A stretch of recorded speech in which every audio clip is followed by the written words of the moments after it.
আমি CITU গোটেই ভাৰতবৰ্ষতে আজি শ্ৰমিক সংহতি দিৱস আহ্বান জনাইছে হঠাতে আৰু সেই আহ্বানৰ প্ৰতি আমি সঁহাৰি দি বঙাইগাঁৱতো শ্ৰমিক ইউনিয়নৰ ধৰ্মঘট আজি আমি কৰিলোঁ।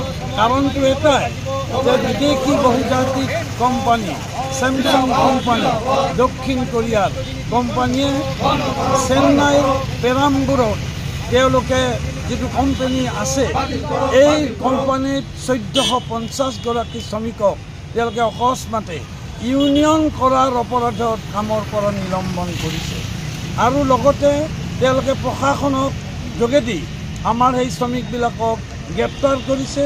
মুকলি হোৱাৰ পিছত প্ৰতিবাদী কাৰ্য কৰাৰ পিছত আকৌ গ্ৰেপ্তাৰ কৰিছে। ইয়াক আমি ধিক্কাৰ জনাইছোঁ কাৰণ প্ৰচলিত শ্ৰম আইনৰ ভিত্তিত শ্ৰমিকে পঞ্জীয়ন কৰাৰ অধিকাৰ বিচাৰিছিল আৰু নিজৰ দাবী সাব্যস্ত কৰিব বিচাৰিছিল।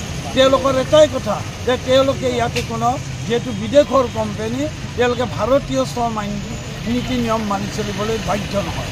আমি ইয়াক ধিক্কাৰ দিছোঁ। প্ৰশাসনক আমি দাবী উত্থাপন কৰিছোঁ যে তেওঁলোককে আমাৰ দেশৰ পৰা পঠিয়াই দিব লাগে আৰু এই উদ্যোগটো ৰাষ্ট্ৰীয় গ্ৰহণ কৰি অধিগ্ৰহণ কৰি সকলো শ্ৰমিকৰ অধিকাৰ সাব্যস্ত কৰক।